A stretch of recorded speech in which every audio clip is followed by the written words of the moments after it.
Irmão, todo homem é escravo de alguma coisa. Todo homem. Hoje eu entendo porque Paulo disse que era escravo de Cristo. Porque se você não se prender em Cristo, você vai se prender em qualquer outra coisa. Então todo homem, se ele não está preso a um propósito divino e eterno, certamente ele vai estar preso a um propósito passageiro e carnal. É muito perigoso você trocar as coisas divinas e eternas por coisas passageiras e carnais. Então a vida não é só o que você quer hoje, é o que você quer dela, da vida inteira. Porque muitas coisas que você quer hoje pode tirar você de uma vida eterna. Então você não pode pensar só nas coisas que você quer. Eu quero isso agora, eu quero. Muitas pessoas perderam o rumo eterno porque queriam coisas na hora.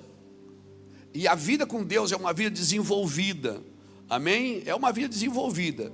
Então ontem nós estávamos lá na casa do pastor Liz. O pastor Liz preparou lá um almoço em família, foi muito legal. E a gente foi lá no sítio, depois fomos para a casa do pastor Liz.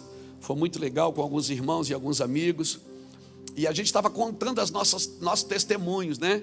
Aqui para o Misa, para a Thaís, que são nossos amigos, para o Giba, para a Roberta. Estávamos contando nosso testemunho para nossas famílias.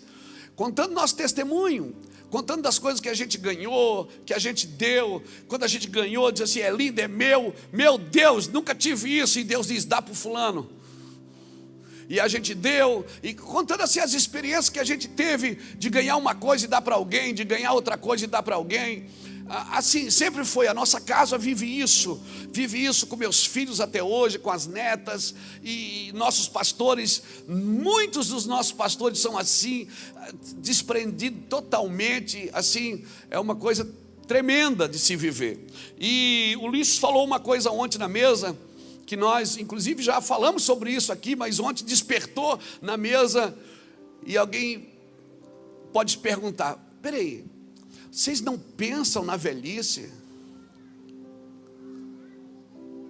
Você não vai guardar nada para a velhice? Meu irmão, se eu passar necessidade na minha velhice, então não foi para Deus que eu trabalhei.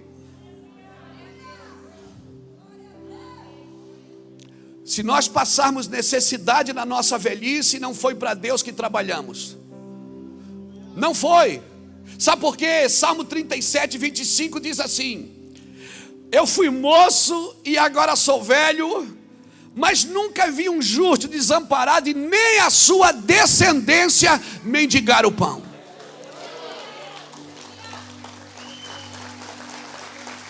Então, se você está trabalhando para Deus, pode ficar tranquilo. Sua vida pode terminar num cadeião, como acabou de Paulo. E mesmo assim, ele convida você para ser alegre em Cristo. Alegrai-vos comigo no Senhor. Outra vez digo, regozijai-vos. Então eu vou dizer uma coisa para todos os líderes. Quem aqui é pastor, líder de célula, pastora, missionário, cuida de gente, empresário, serve a Deus com dízimo, com oferta, levanta a mão. Deixa eu te falar, se na sua velhice você estiver mendigando, não foi para Deus que você trabalhou, meu irmão, foi para você. Porque quem trabalha para Deus, meu irmão, Deus sempre dá mais do que você precisa, você vai ter sempre mais do que necessita, vai comer mais do que precisa. Come meio-dia, de noite, vai correr na beira-rio. Glória a Deus. Eu fui moço e agora sou velho e nunca vi um justo desamparado e nem a sua descendência mendigar o pão. E essa é a nossa lida aqui. Esse é o nosso versículo para ser desprendido. Não que a gente não goste de coisa boa. O pastor não gosta de coisa boa? Não, eu gosto de coisa boa. Amém? Opa, eu não deixo de comer uma comida porque é 20 reais mais caro ou 30 reais. Eu não deixo, não. Eu não deixo de fazer uma coisa porque não. Eu desfruto. Amém? Desfruto, sem ostentação, mas desfruto. Aleluia. Glória a Deus. A Bíblia diz que eu vou comer o melhor dessa terra. Amém? O bebê, eu acho que a gente não entendeu, que a Bíblia não diz que você comeria muito dessa terra. Ela diz que você comeria o melhor. A gente entendeu isso como muito.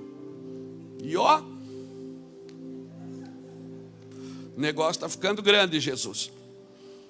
Irmãos, e eu acredito que o Senhor está consertando o curso de muita gente aqui. Amém? Muito. Talvez você está chegando no final do ano pensando, cara, não deu de novo. Não consegui, eu queria fazer isso, não consegui. Eu queria trocar a casa, não consegui. Queria mudar, não consegui. Eu queria, meu Deus, eu não fui promovido, eu só perdi dinheiro, fiz coisa errada. Quase perdi meu casamento, alguns até perderam. Quase perdi meus filhos, quase... Você está sempre batendo na trave. Irmão, deixa eu te falar uma coisa.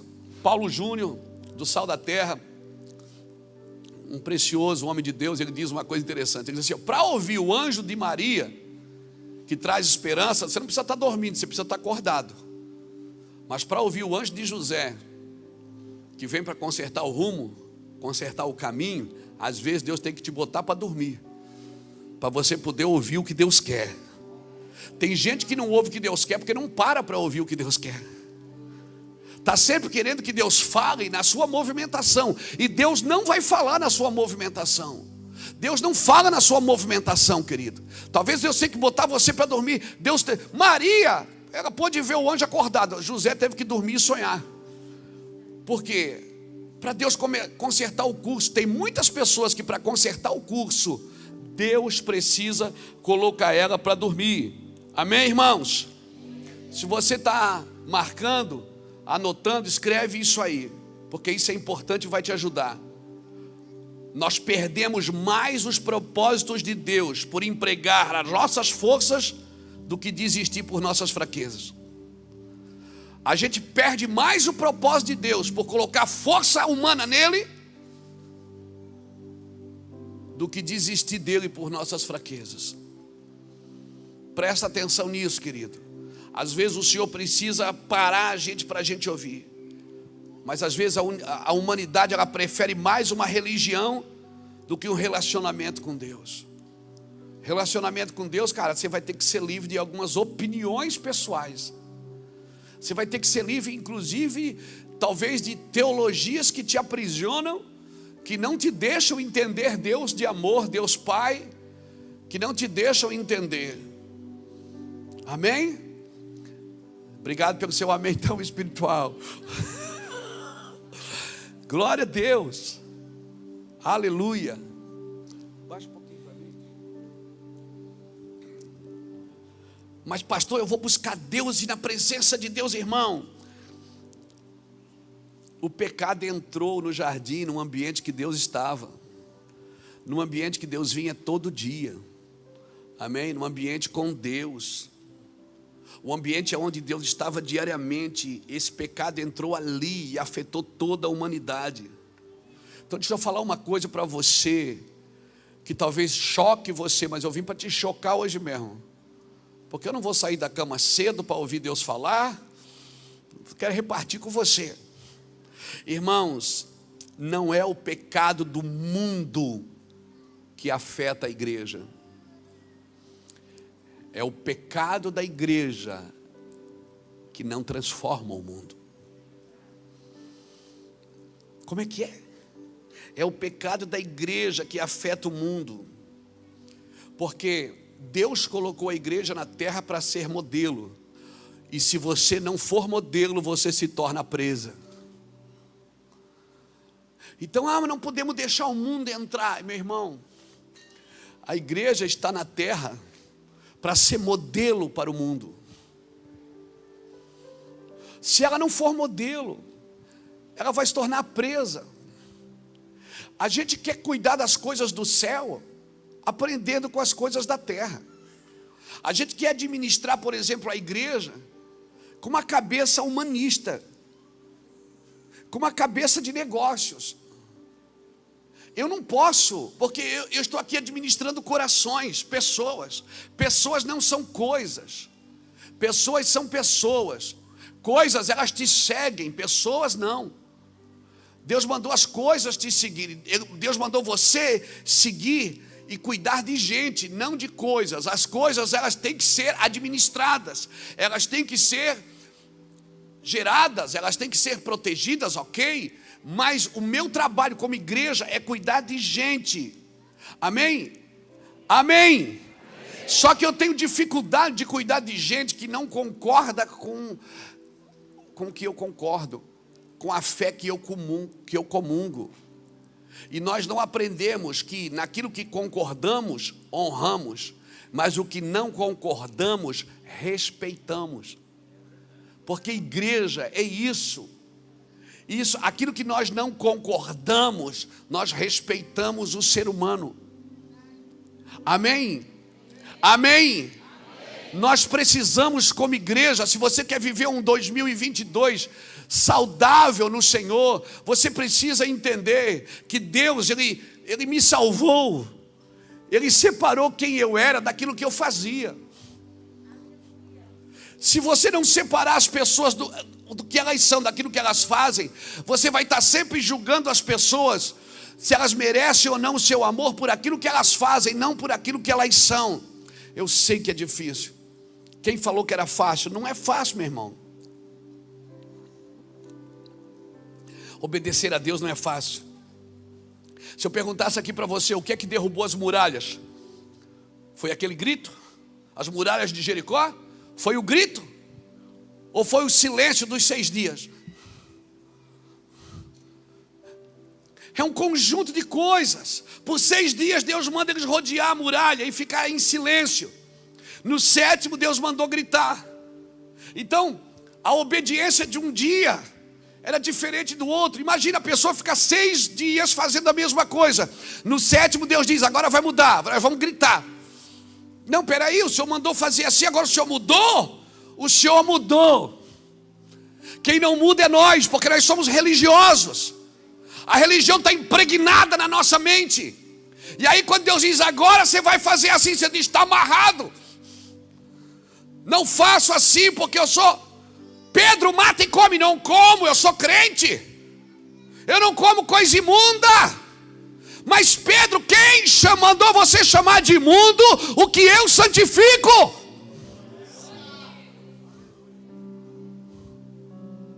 Eu vou te levar na casa de Cornélio para você ver um cara que não é crente, mas é mais crente que você.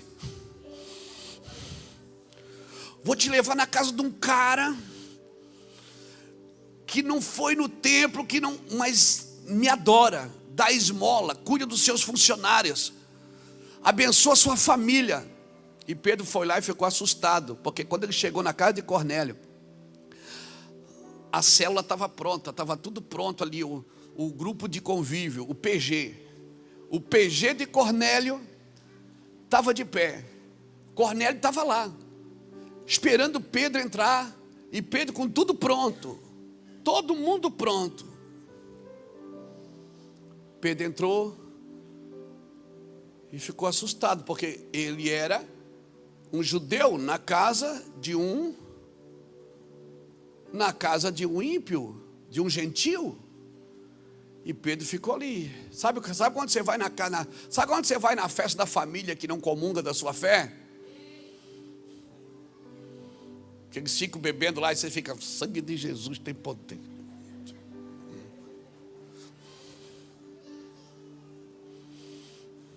Pedro ficou assim na casa de Cornélio, assustado. Pedro está pregando, ele nem terminou de pregar, irmão. Eles foram batizados com línguas estranhas. Pedro está falando aqui, começou a baixar. E Pedro, meu Deus do céu, estão falando de língua. Aí Pedro chegou, quando ele vai para o concílio de Jerusalém, ele tem que explicar para os caras. Os sacerdotes, os apóstolos chamaram Pedro e disseram, Pedro, a gente soube que você está com medo na casa dos gentios. Ele disse, gente, nem conto para vocês. Eu não só comi, como eu presenciei um derramamento do Espírito Santo naquele lugar. Irmãos, eles disseram, agora nós vimos que Deus não faz acepção de pessoas. A minha pergunta é, até quando? O que você está esperando mais para saber que Deus não faz acepção de pessoas? Está esperando mais uma festa, mais um final de ano, mais o quê? Deus não faz acepção de pessoas, Deus faz acepção de atitudes.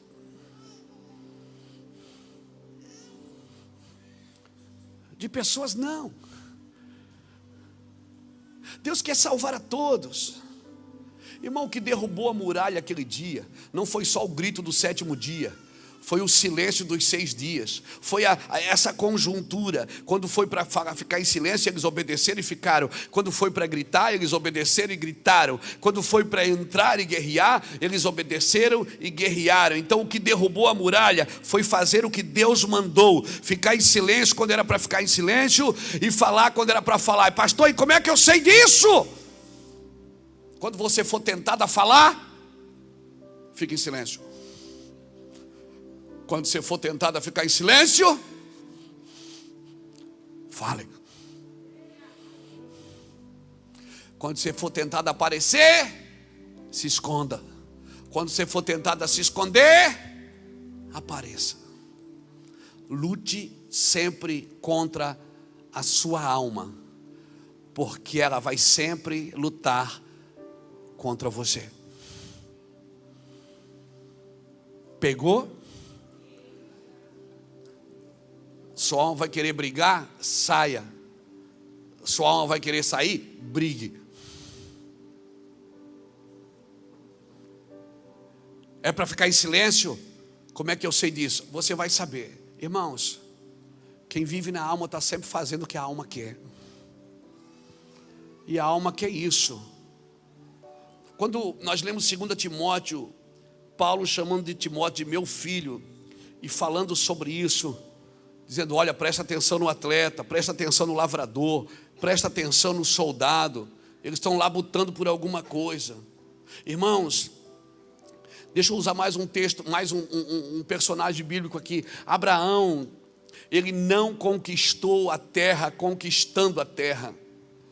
Abraão não conquistou, tudo que Abraão conquistou não foi tomando posse. E o crente gosta de tomar posse. Ele não consegue cuidar da vida dele, quer tomar posse da vida dos outros. Ele não consegue administrar a sua casa e sai por aí botando a mão e tomando posse. Tomei posse. Sabe como é que Abraão conquistou? Foi se desprendendo, não foi tomando posse. Ele se desprendeu da terra que ele estava com o pai dele. Ele saiu da terra, ele se desprendeu da família, ele se desprendeu de Ló, e vai vendo, ele se desprendeu de Ismael, até o ponto de ter que se desprender de Isaac, e cada vez que ele se desprendia, voltava para a mão dele 1000 vezes mais. Ele se desprendeu da terra onde ele estava, ganhou uma terra, se desprendeu da família, se tornou pai de uma grande nação, amém? Se desprendeu de Ló, se desprendeu de Ismael. Deus disse para ele, põe o filho e Agar, manda eles embora. Ele mandou, irmão, que loucura. Depois Deus disse para ele, me dá teu filho, teu único filho. Um Deus que não aceita sacrifício humano, pede o sangue de um filho dele. Talvez Deus vai pedir coisas para você que você vai dizer, está amarrado. O sangue de Jesus tem poder, e isso só tem a ver com você, não tem a ver com religião. Deus quer te dar uma boa lição, Deus quer te ensinar algo. Mas nós temos tudo pré-formado dentro de nós, e nós achamos que tem que ser do jeito que a gente programou. E talvez Deus vai tirar você da sua programação. Talvez alguns de vocês, eu estou profetizando, não vieram passear em Itajaí, vieram espiar a terra. Estou falando sério.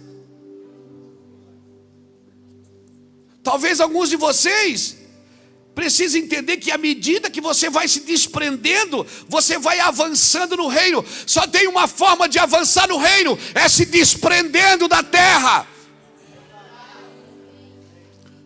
Anotem isso, para avançar no reino, eu preciso me desprender da terra.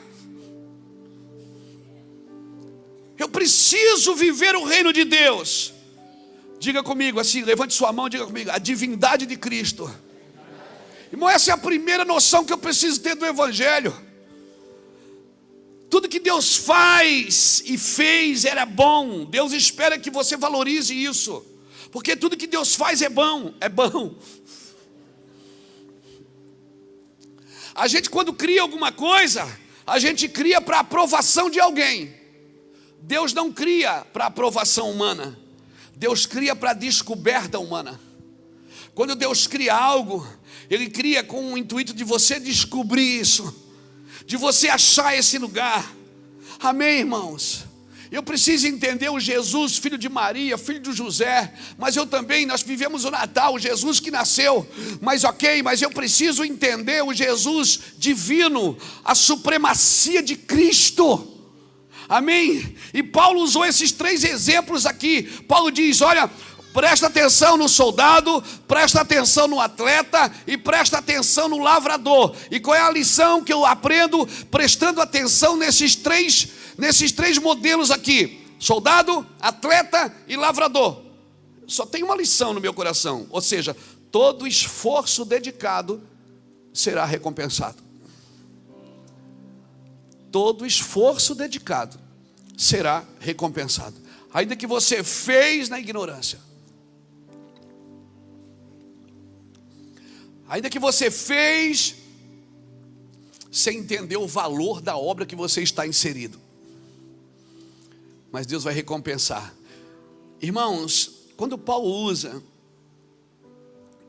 no versículo 8 aqui de 2 Timóteo, ele diz assim, ó, lembra-te de Jesus Cristo, que é da descendência de Davi e ressurgiu dentre os mortos, segundo o meu evangelho. Ele diz, ó, da descendência de Davi e ressurgiu dos mortos. Ele está usando, ó, diz, lembra-te de Jesus Cristo, descendente de Davi e que ressurgiu dos mortos. Ele está falando do Jesus homem, do Jesus humano, que é descendente da tribo de Davi, da linhagem de Davi, da raiz de Jessé, da tribo de Judá. E lembra também que ele ressurgiu dos mortos. Aqui ele proclama a sua divindade. Ele está falando, lembra de Jesus, que ele tem uma família, ele nasceu de uma família na terra, mas ele ressurgiu dos mortos. Amém, irmãos? Ele ressurgiu dos mortos. Aqui comprova a sua humanidade e comprova a sua divindade. Porque Jesus, para mim, hoje eu vi um cara falar uma coisa muito importante. Falou o seguinte, a maioria das pessoas que adora o menino na manjedoura não o segue depois que ele cresceu. A maioria das pessoas que adora o menino na manjedoura não o segue mais depois que ele cresceu. Porque, irmãos, esse livro de 1 Timóteo, 2 Timóteo aqui é fantástico. Quando Paulo está falando aqui, ele está dizendo aqui no versículo 9, eu estou preso como malfeitor. Ou seja, eu estou preso por uma coisa que eu estou proclamando, eu estou esperando para ser morto. Eu estou preso, mas a palavra de Deus não está presa. Ou seja, o que eu acredito, o que eu ensino, isso não vai parar em mim. Paulo está dizendo o seguinte, eu estou preso, eu vou morrer, eu vou ser executado, mas o que eu estou ensinando não vai parar em mim. Evangelho não para em ninguém, irmãos. Evangelho não para nas suas ideias, na sua religião. Evangelho não para, eu não penso assim, é problema seu. Evangelho não para nisso, evangelho continua. Ele continua porque evangelho é eterno. É uma palavra que vai dar continuidade à eternidade. Então tudo que eu penso agora, a intelectualidade não traz luz sobre Jesus, é Jesus que traz luz sobre a intelectualidade. Amém? Paulo está dizendo aqui no versículo 10, eu suporto, sabe por que eu suporto essas perseguições, essas lutas, essas dificuldades? Eu suporto por causa dos eleitos. Ou seja, quando eu morrer, o que eu acredito, o que eu ensino, não está preso em mim, e eu vou levar, isso aqui é muito, eu tenho que ler para você de novo. Eu não sei como que isso cai no seu coração, mas no meu, versículo 10 de 2 Timóteo capítulo 2 diz assim, ó, por este motivo eu suporto por amor dos eleitos, para que também eles alcancem a salvação que está em Cristo Jesus com glória eterna. Sabe o que Paulo está dizendo aqui? Eu vou levar eles para a glória eterna. Por isso que eu estou suportando. Eu estou suportando por causa deles. Eu estou apanhando, mas eu estou suportando por causa deles. Eu estou sofrendo. Por isso que eu não acredito em evangelho sem sofrimento. Eu não acredito em evangelho sem renúncia. Eu não acredito em evangelho de falácia. Evangelho que só promete. Evangelho que só enriquece. Evangelho que não tem firmeza nas escrituras. Eu não acredito nisso, irmãos. Não tem como você acreditar num evangelho que você não pensa nos outros. Um evangelho que só abençoa você e promove você está corrompido.